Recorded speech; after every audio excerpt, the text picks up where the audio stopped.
Le nom du cardinal Mazarin est très présent ici, à Giromagny, dans le nord du territoire de Belfort, une célébrité qui s'explique par son lien avec les mines d'argent ayant fait la renommée de la région, même s'il n'a été comte du Rosemont que 2 années, un titre dont le prince Albert II de Monaco est aujourd'hui l'héritier.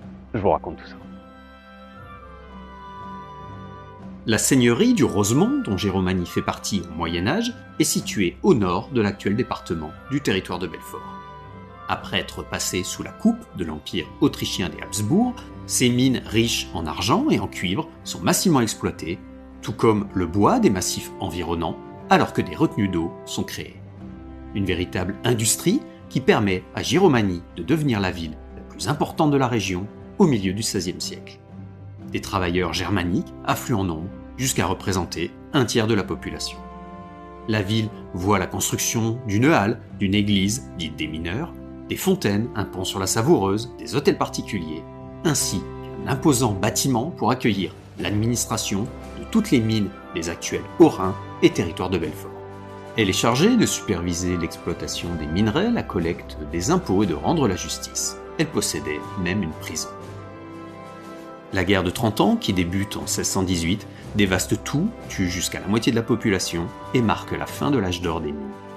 La région devient française après sa conquête par Louis de la Suze, qui est nommé comte de Belfort, d'El, Tannes et du Rosemont.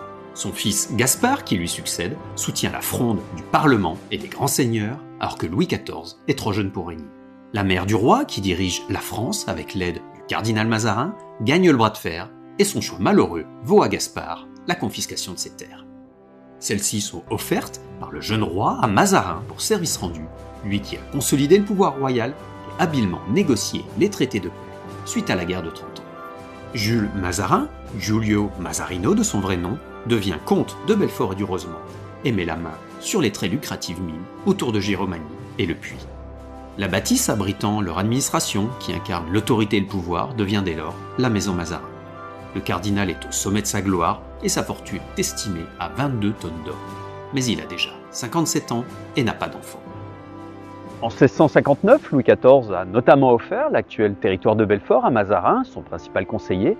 Le cardinal ne sera comte de Belfort et du Rosemont que 2 ans, sans jamais s'y déplacer, mais son nom va être durablement associé à l'exploitation minière autour de Giromagny, dont vont profiter ses héritiers, alors que ses titres vont échoir au prince de Monaco.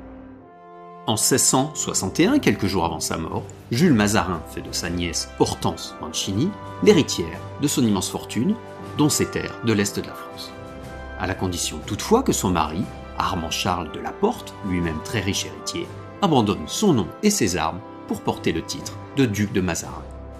Alors qu'Hortense sera la maîtresse du roi d'Angleterre, après avoir probablement été celle de Louis XIV, Armand Charles visite à 5 reprises ses possessions du Nord-Franche-Comté pour s'assurer de leur bonne gestion.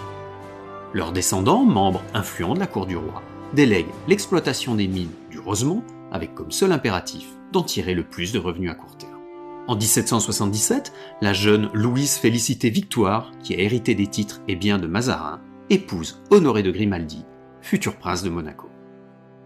Ce dernier obtient, par édit royal, de pouvoir conserver ses titres, avec pour conséquence de faire perdre en prestige ceux qu'avait transmis le cardinal depuis sa mort.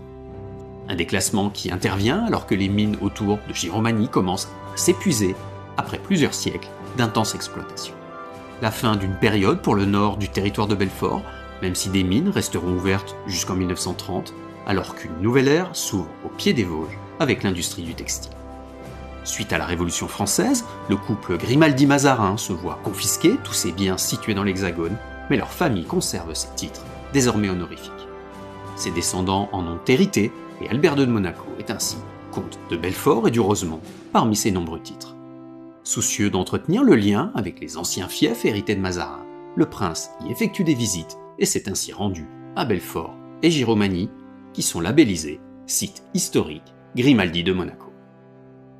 La magnifique maison de la justice des mines du Rosemont est le témoin d'une activité minière ayant fait la prospérité de Giromagny et à laquelle est associé le cardinal Mazarin, un bâtiment qui raconte aussi le rattachement de l'actuel territoire de Belfort à la France suite à la guerre de 30 ans. Mais ça, ce sont d'autres histoires que nous aurons explorées. Abonnez-vous pour découvrir d'autres lieux, personnes et événements du Nord-Franche-Comté.